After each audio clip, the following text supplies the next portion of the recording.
They're dangerous, tough, mean, and powerful. For nearly a century, trucks have helped build our world. These are the biggest, the best, the fastest.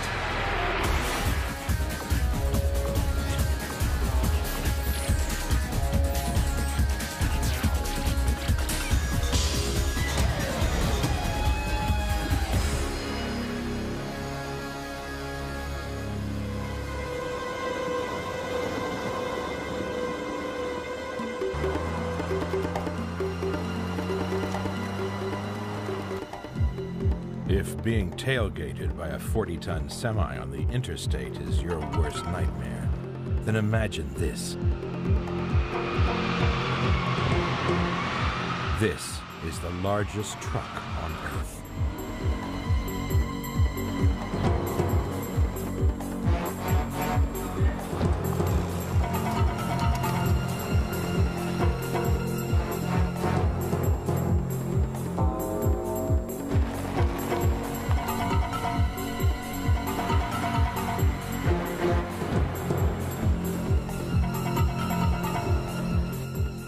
This gigantic dump truck weighs over 200 tons.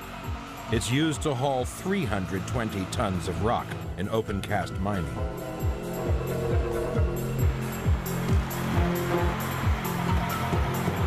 It's 24 feet high and 27 feet wide and carries 1,200 gallons of diesel. It needs power steering because the tires alone are over 12 feet high.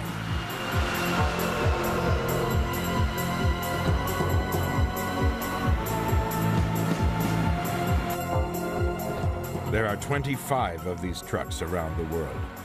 They're shipped in parts because they're way too big for any highway to handle.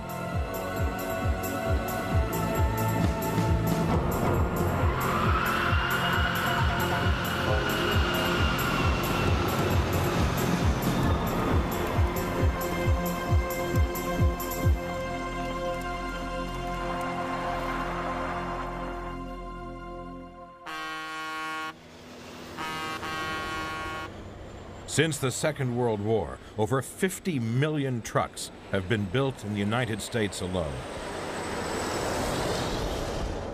Almost all the goods we use are at some stage transported by these giants of the road.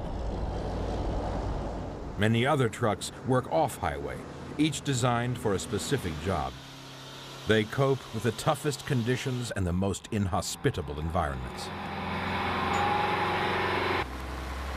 These trucks are the workhorses of industry.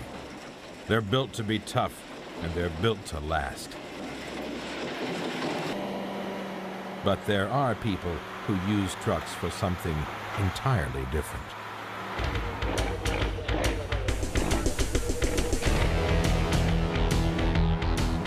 Patrick Bourny from France drives these crazy trucks.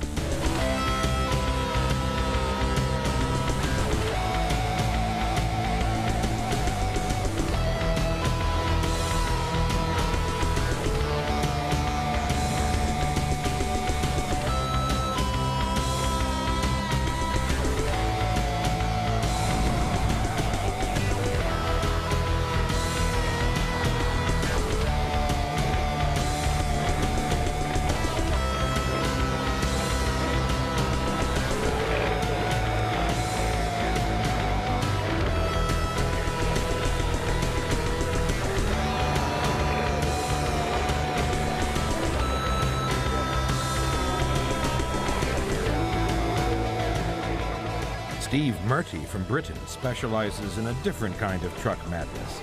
He has the record for the longest ever wheelie in a truck, an unbeaten quarter of a mile.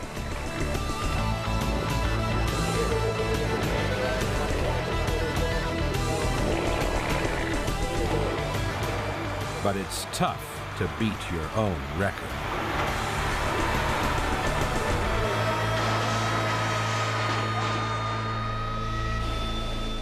Steve also drives a much more powerful truck.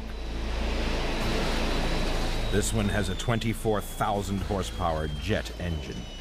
It can reach 150 miles per hour in under a quarter of a mile. It's the fastest truck in Europe. But the fastest truck in the world is the Shockwave. This truck is powered by 3 Pratt & Whitney J48 jet engines, producing an incredible 36,000 horsepower. At full thrust, they develop 4 times more power than an F-14 jet fighter.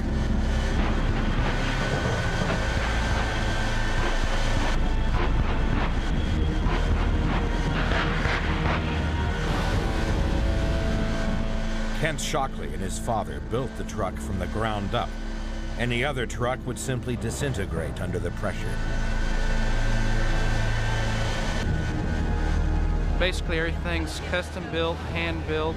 It's designed to go fast.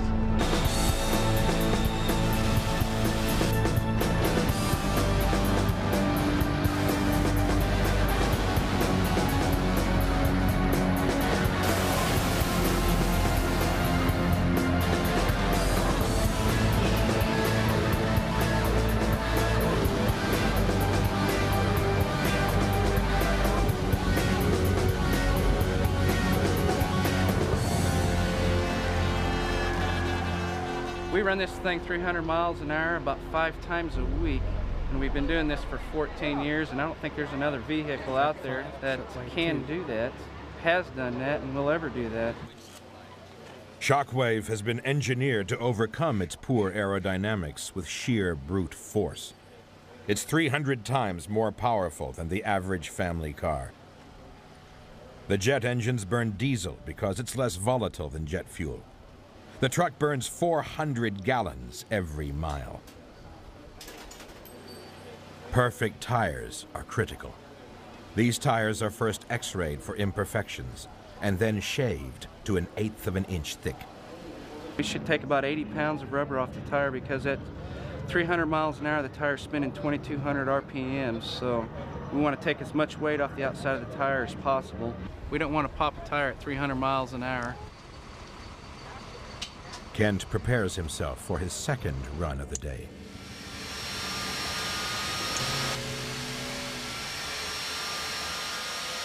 You're in a car suit, you're buckled in, you got all that power behind you, 36,000 horsepower, and you know when you push that button you're going for a ride.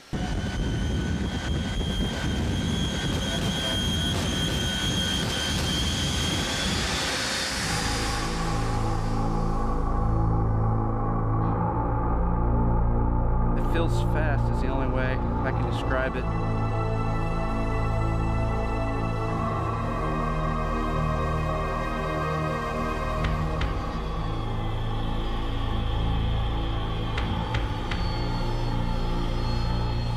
In 1992, Shockwave broke the land speed record for trucks. It reached 376 miles per hour. We've held it for 5 years, and if somebody decides to break it and does break it, we'll modify the truck and take it back from them if we have to. Today, the Shockwave has been performing at the Salinas, California Air Show. And as a finale, Kent has challenged this stunt plane to a race.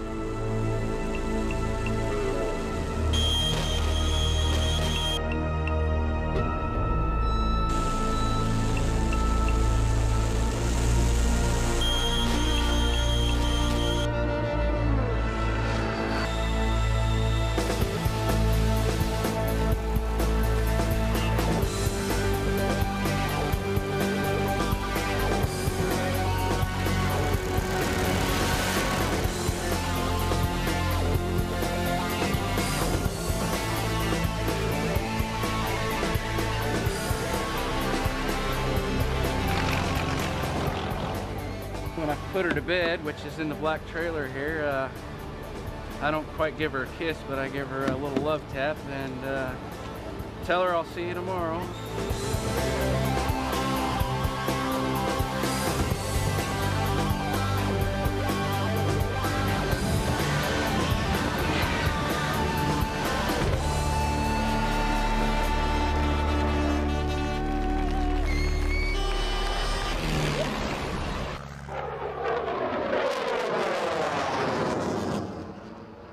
To cover events like air shows for television, you need a huge mobile control room.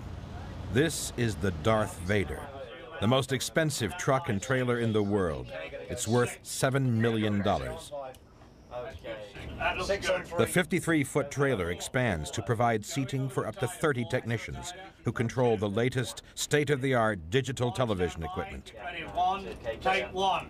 Just hold on one. A little tighter one, just push it in, just push it in. The trailer is pulled by a brand new Kenworth T2000.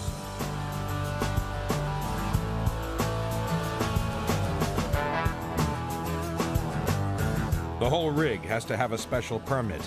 Because it's 75 feet, it's 3 feet longer than any other truck on American roads. Also, at 45 tons, it needs a skillful driver. The T2000's regular driver is Sam Rackham, and he's very proud of his truck. It's an easy truck to drive. It's a little long, but you get used to it. Some people think it looks like a Dodge truck on steroids, but you know, you live with what you have, and I'm very, very happy with it.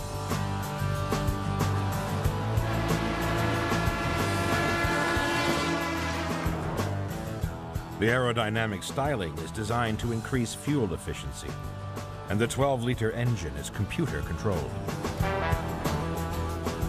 Anything goes wrong with it, they just plug the laptop computer into it and punch in the keyboard and they find the problem. It's quite amazing to me, being an old truck driver, that there's no wrenches or screwdrivers anymore.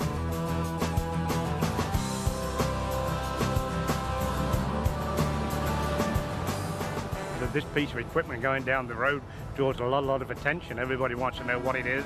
They're coming by you and they'll slow down and look at the truck and the trailer and everything. They're really, really attracted to it. Really an eye-catching piece of machinery. I think I've got the best job in the world.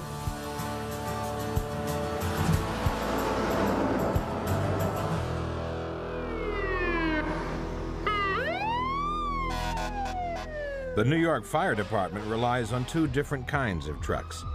There are fire engines which pump water, and there are trucks which carry ladders.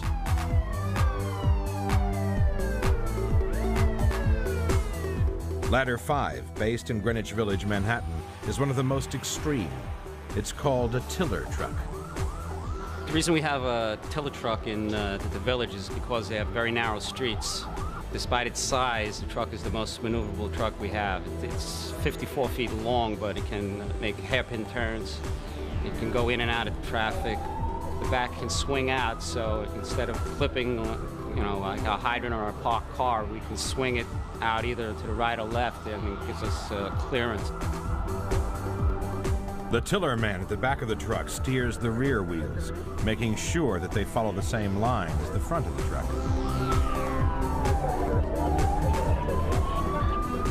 If we encounter like a tight right-hand turn, I would try to square the cab section, and he would counter that move by swinging out to the left and then cutting it hard back to the right, which would bring the tiller section in line with the cab.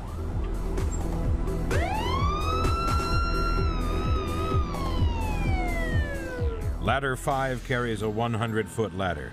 It is manned by a crew of 6 and supervised by a fire officer. Our responsibilities in the truck is to enter, vent, and search. We provide access to the building, we vent the building, and we search for life. We take calculated risks. Of course, there are procedures that we're supposed to follow to ensure our safety, but it's a dangerous job, and sometimes you get hurt.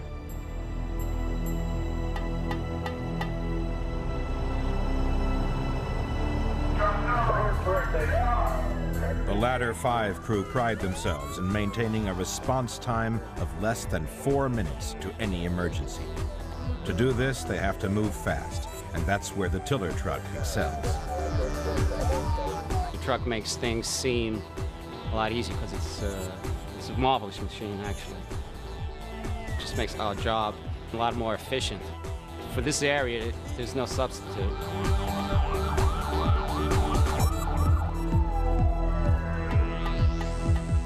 This time, they've been called out to investigate smoke escaping from a basement of an apartment building.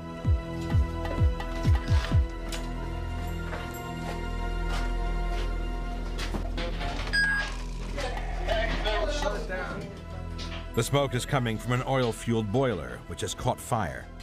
They turn off the fuel supply, vent the smoke. Gonna slide that over, Chris. This one, yeah? This one was an easy job. All right. There you go. I got certificate of oil. It was all the way down there, man. Yeah, it's all fine. Yeah. It's fine.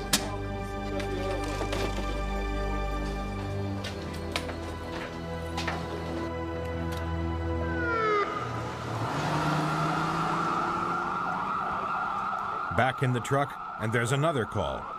Details come through of a man drowning in the Hudson River. Speed is critical. That is correct. See that battalion?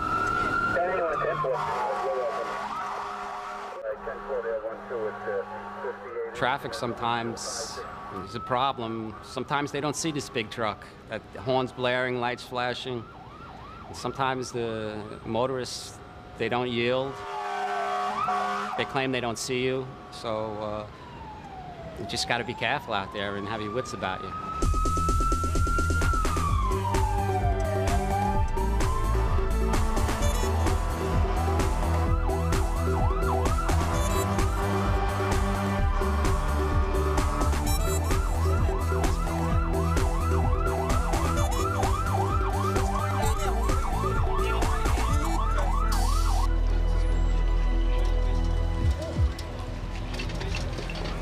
It's not just fires that we respond to. We respond to emergency situations. We just try to, in general, to help the community out.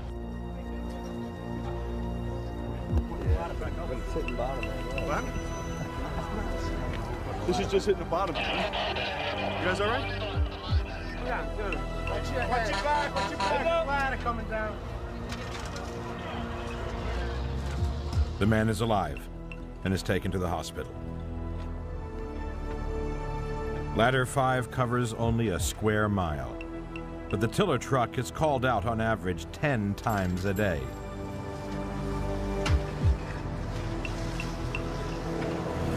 All right. Let's wrap it up. This truck is an essential part of New York's fire protection service. This apparatus is specially designed for working in this community. We can't do without it. So if they gave us something different and said, drive it, I guess we would have to make do, but it would not be the same. If we couldn't have this truck, I would probably put my papers in for retirement.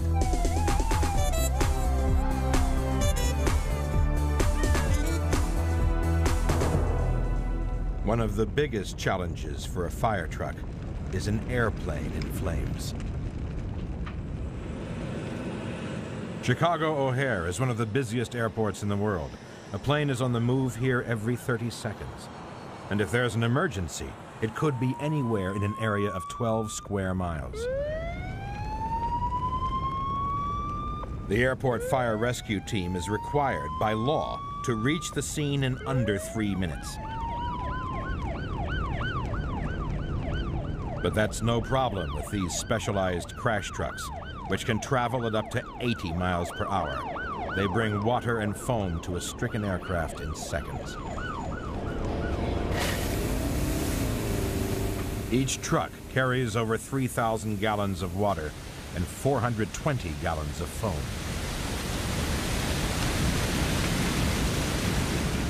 The turrets can pump out their entire load in less than 4 minutes.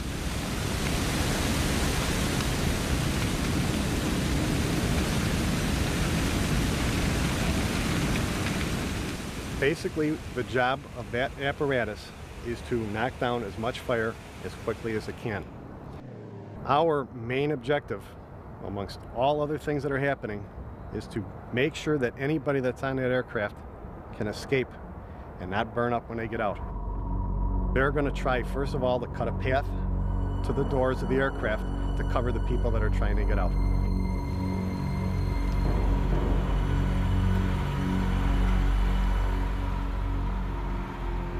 These trucks might one day save your life.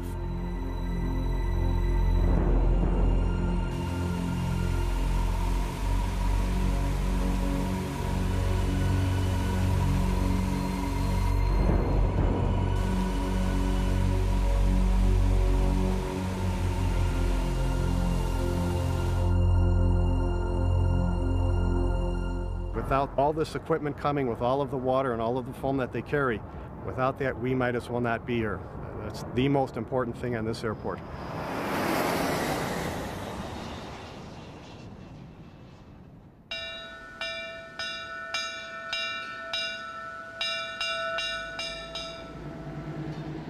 Dennis Yaworsky is a dedicated trucker who has become fascinated by the history of trucks. He's built up a collection of over 200 classic vehicles that span almost a century of truck building. As a young boy, 12, 14 years old, my brother and I started collecting old cars.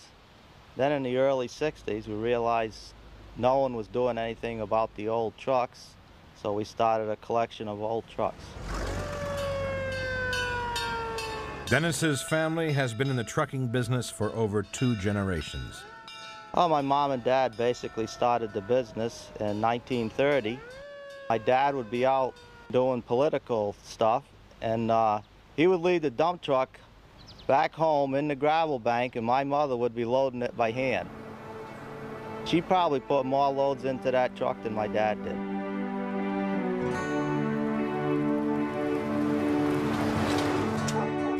I can get in it and remember riding with my dad, and the first time I got into that 36 Ford dump truck, I didn't think the world could get any bigger.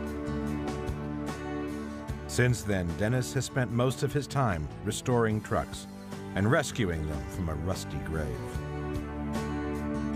Some really need a lot of love when we get them. It usually would take about a year to totally restore a truck. You can buy them restored cheaper than doing it yourself. A lot of people tell me you must love old trucks. I say, no, I love my wife and children. I like old trucks. The very first trucks were used only for local deliveries inside the city because they weren't powerful or tough enough for the rough country roads.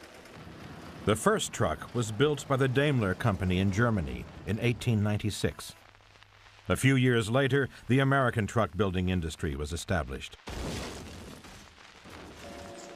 But it wasn't until World War I that the truck really proved its worth. This 1917 Packard is the oldest truck in Dennis Yaworsky's collection.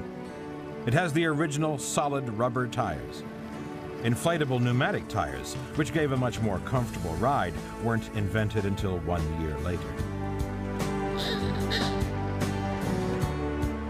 Dennis prefers driving his 1953 LTL, which he has restored to its original glory. It's a West Coast truck, a lot more fancier than what we have on the East Coast here. I guess they had a lot higher taste out there than us New Englanders had. But Dennis's favorite is this chain drive Mack FK, built in 1932. At the time, chain drive trucks, open cab was going out, but Mack still made these trucks for the die-hard New England contractor that wouldn't give up chain drive and open cab. So that tells you quite a lot about a New Englander. The average thing to do today is when you're done with something, cut it up, scrap it, junk it. These trucks built America, and when you're driving it down the road, you can say, my goodness, this truck might have built this road.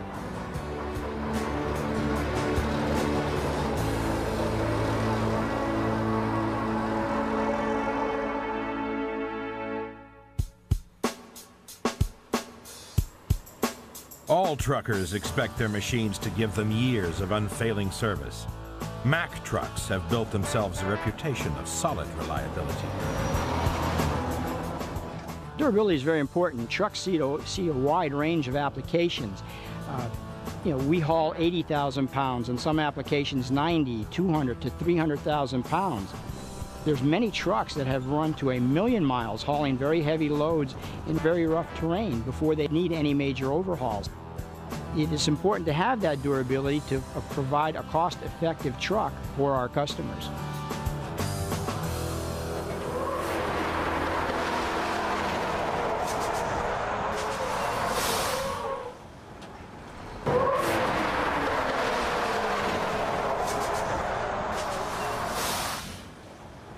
So we do an extensive amount of testing, etc., to our vehicles to maintain the durability.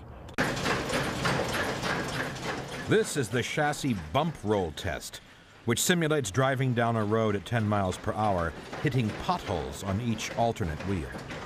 The test lasts 50 hours and is a serious challenge to anything mounted onto the chassis.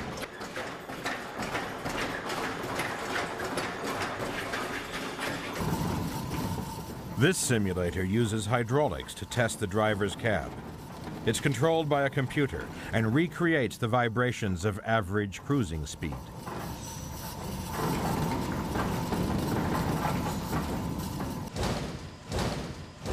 This bump machine simulates the vertical impact that a truck can experience off-road.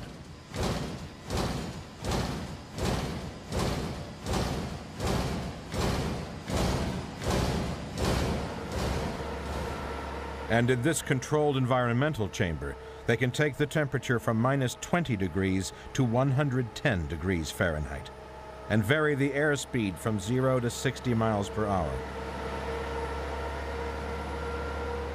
They can simulate anything from the frozen Arctic to the driest desert and test the truck's air conditioning and heating systems in the most hostile conditions. Noise and vibration tests are performed in an echo-free sound chamber. Here they can analyze and then improve the design of the vehicle, and also identify any sources of audible noise which could create driver fatigue. He spends many hours in the vehicle. If you put him in a position where he isn't comfortable, he fatigues earlier. So we have to design a truck that, rides good, handles good. The controls are at a good location for him where he's not straining himself throughout the operation of the vehicle. Finally, the complete truck is put through its paces on the test track.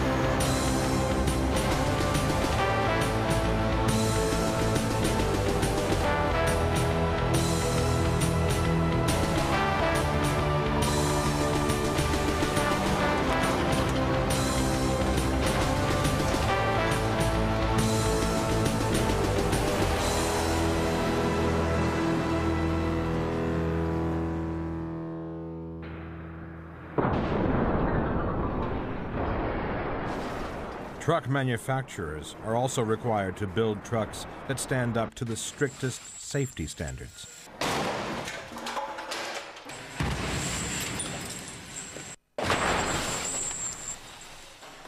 Driver safety is always critical on the road. It's even more so on the racetrack.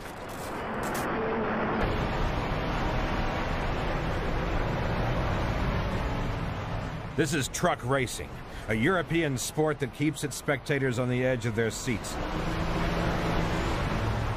For safety, there's a speed limit of 100 miles per hour, so the skill is in overtaking on the corners. The trucks aren't built specially for racing. They're all adapted from road-going vehicles and engineered for acceleration rather than ultra-high speed.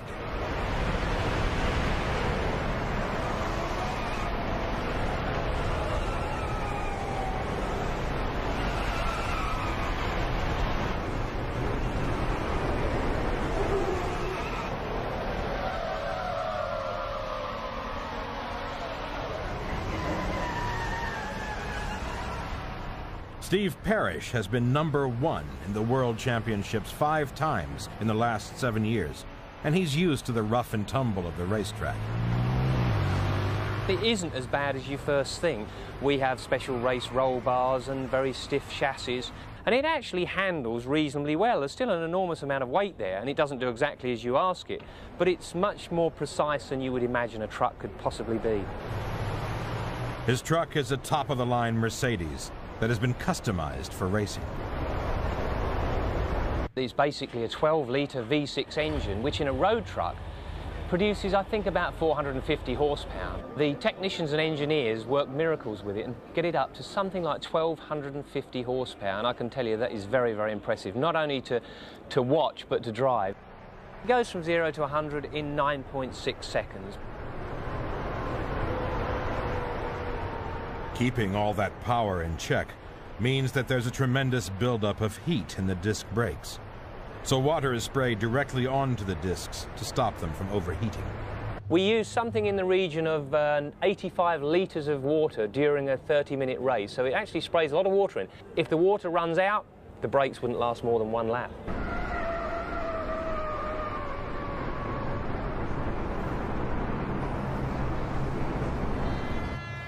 After half an hour's racing, there was only 20 seconds between the finishing time of the first and the last truck.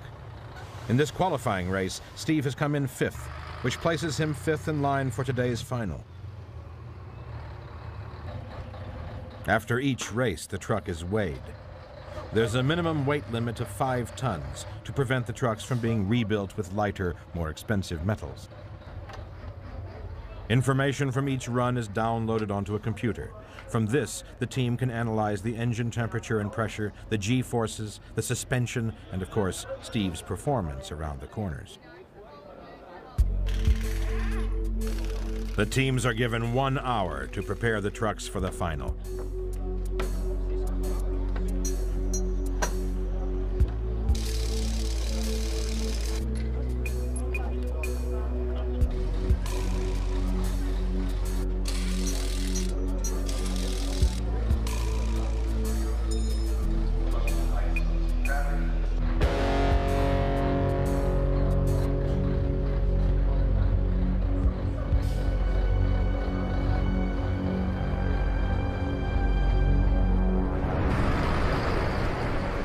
Driving such a huge piece of machinery around a racetrack requires particular skill, especially when there is so little space to overtake. Steve credits his racing success to his smooth driving technique. I call it tiptoeing my way round, because if you grab hold of it and start heaving it around, you go nowhere, because there is so much inertia. The tyres get overheated, the brakes get overheated. You really have to be very careful with it.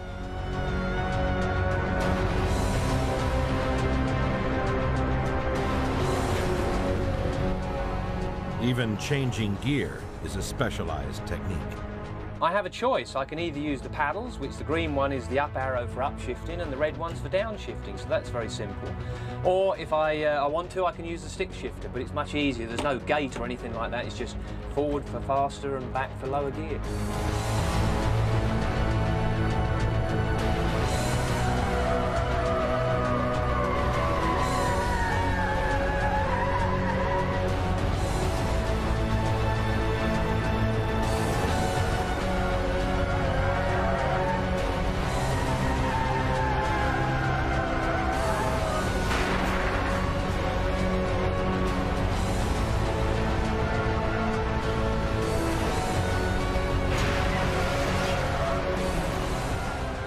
They don't look like they should be going as fast as they are, and it's a 5-ton vehicle that's doing 100 miles an hour sideways through a corner with smoke off the tyres. It's very, very spectacular.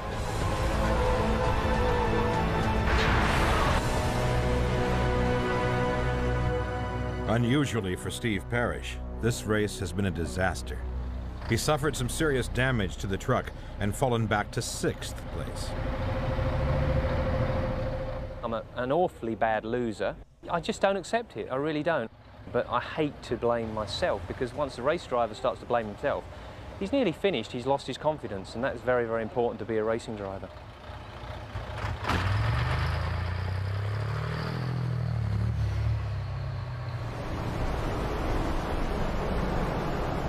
Steve has been racing trucks since the sport began in the early 80s. At that time, the trucks were either driven by truck drivers with no racing experience, or like Steve, racing drivers with no truck driving experience. It was all a great recipe for entertainment. And over the years, there have been some spectacular incidents.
The Dutch also love truck racing. The only problem is that there's a shortage of racetracks in Holland, so they race on the beach at speeds of up to 100 miles per hour. These oversized beach buggies are customized road trucks running on tires built for desert conditions. Most of the drivers have gained their experience of this kind of terrain in the Paris to Dakar rallies.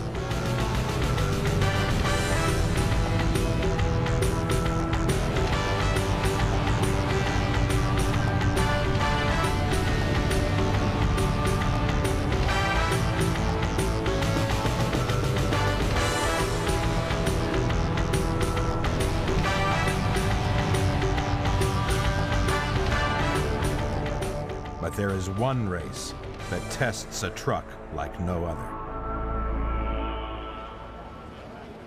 The Baja 1000 is one of the most grueling challenges a truck can face.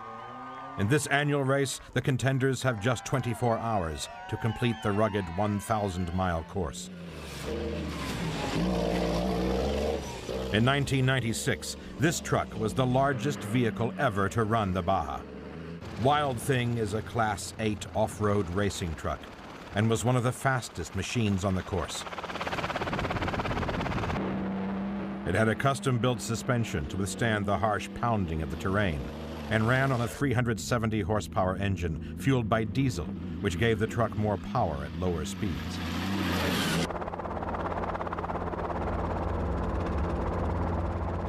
It traveled at speeds of up to 100 miles per hour and overtook 60 other entrants in the first 2 hours.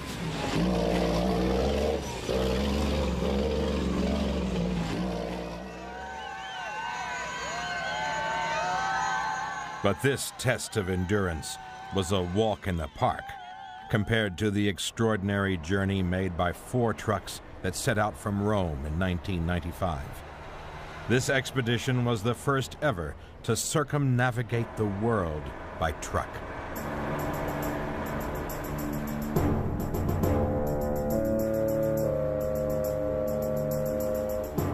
The Italian Iveco Truck Company wanted to prove that their trucks could stand the test. Over the harsh winter months, the 4 Turbostar trucks traveled through some of the most inhospitable areas of the world.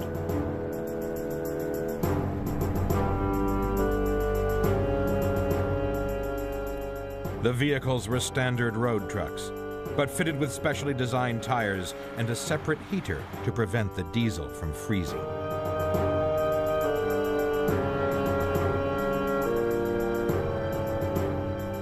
Driving across Siberia, trucks and drivers were subjected to temperatures of minus 40 degrees. It was an epic test of both human and mechanical endurance.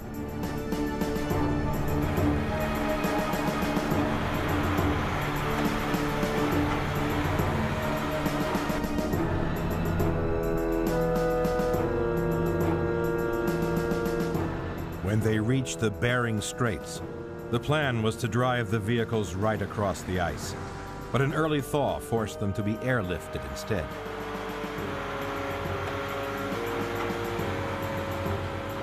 The second half of their journey took them across the Arctic, proving that these trucks were capable of enduring the harshest conditions on Earth.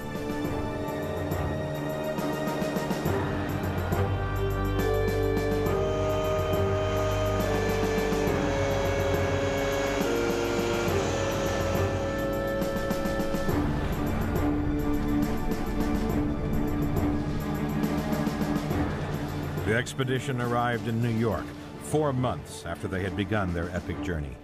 They had traveled 20,000 miles.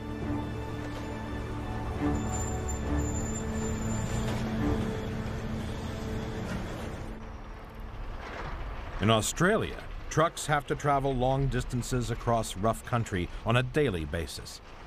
In the outback, the towns are so far apart, they use a special kind of truck. Several trailers are joined together to make one long road train.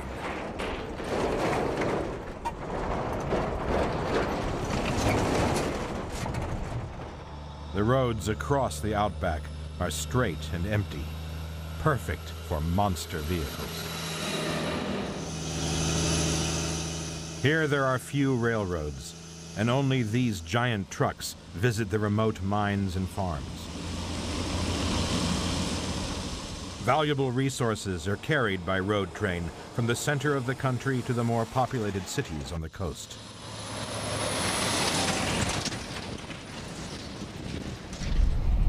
It's not surprising it's an Australian mining company that operates the longest truck in the world. This is the custom-built 3B, affectionately known as the Centipede.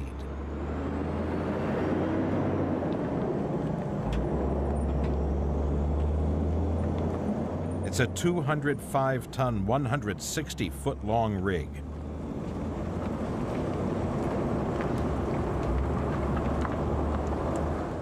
It has an 18-speed gearbox with a 550-horsepower engine and carries over a ton of fuel. It has 110 wheels on 28 axles.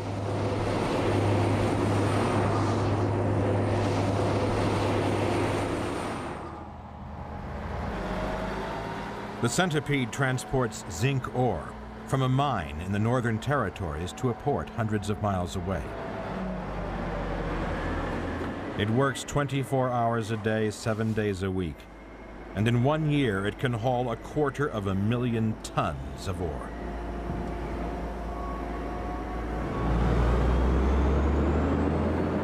Australians have come to rely heavily on these amazing machines, and there are plans for even longer road trains in the future. The mining company is so pleased with the performance of the Centipede that they have built another one. Now there are 2 identical longest trucks in the world.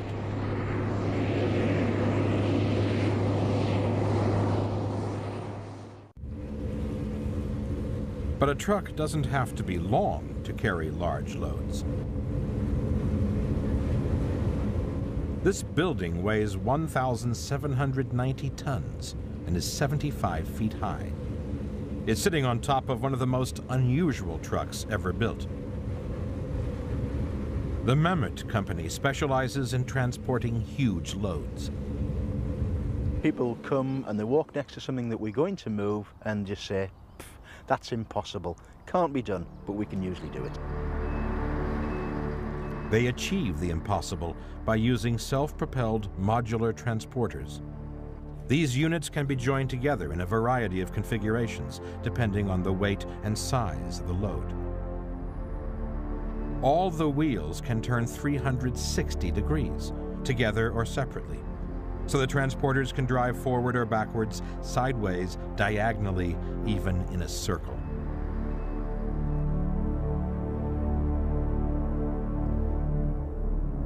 Everything comes back to just a single point of control, so one person can operate the system, whether there's 1 module or 100 modules. I've worked with a variety of transport systems in my time, but I've never come across anything quite as clever as this. In Malaysia, transporting a 500-ton gas tank 15 miles was one of their more spectacular projects. This gigantic load was hauled by just 1 driver. He has a control box in front of him with 2 joysticks on, and the signals from those joysticks through a series of computers provide the propulsion, the steering, and the jacking up and down of the system.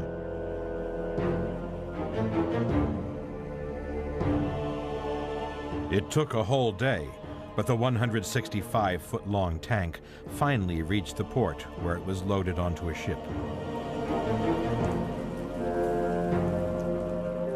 This was big, but they can carry even bigger loads.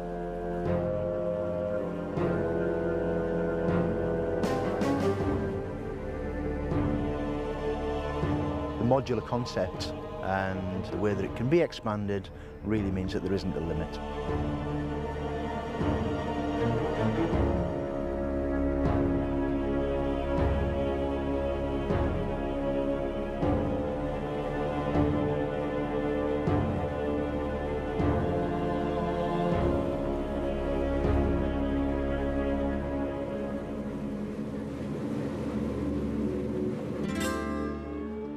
American truckers love their trucks, care for them like sweethearts, and take them to shows to show them off.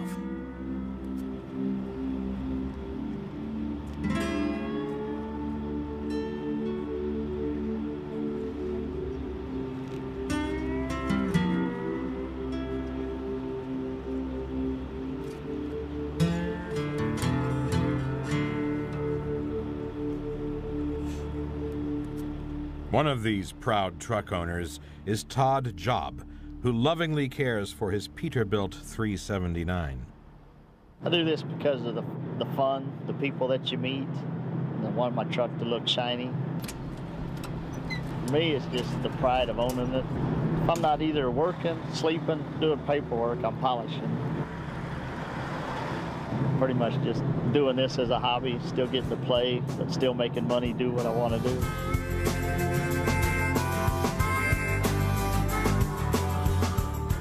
Todd hauls for a private trucking company and travels thousands of miles in his truck. What I like about trucking the most is the freedom, not somebody looking over your shoulders. You get to do what you want to do as long as you make your deliveries and pickups on time. Right now, I'm having a lot of fun. Todd's tender, loving care for his truck finally paid off this year.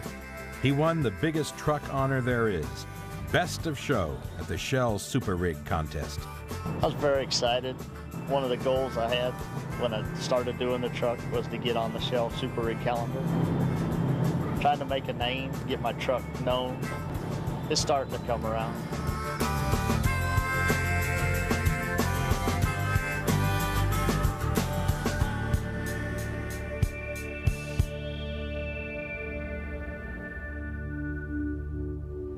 Many trucks around the world are now run on diesel fuel, which provides more power and better fuel economy. But there's a great pressure on the truck industry to produce a more environmentally friendly vehicle that can do the job just as efficiently.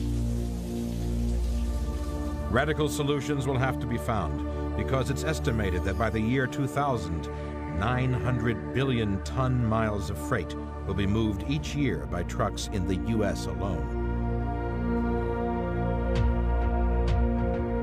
One solution could be Volvo's environmental concept truck, the ECT.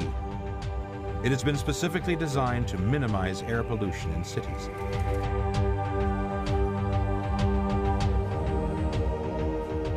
It's powered by a gas turbine, like a helicopter, which in turn drives an electric motor.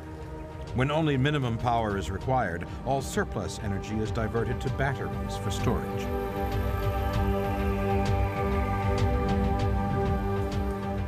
The idea is that you can run at very low emissions using the gas turbine engine pure and simple. And then when you get into the city centre, you can switch to battery mode, which of course is zero emission. This turbine is run on ethanol, but ECT could run on any liquid fuel or natural gas. Another advantage is that it's very quiet, which helps to reduce noise pollution in urban areas.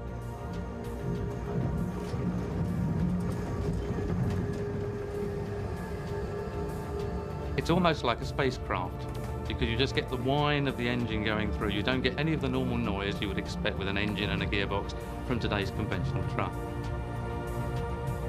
The body of the truck is made from aluminum instead of steel. It's much lighter and it's easier to recycle.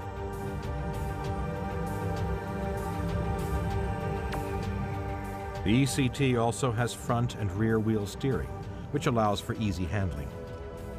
You can in fact park by just engaging the sideways steering action, and the vehicle will crab sideways in alongside the curb.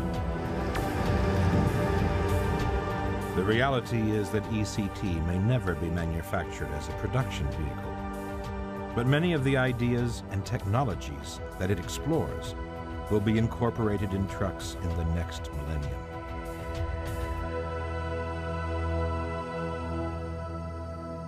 Although the design of the truck may change over time, it will always be an indispensable workhorse. Tough, reliable, durable, and strong enough to move mountains.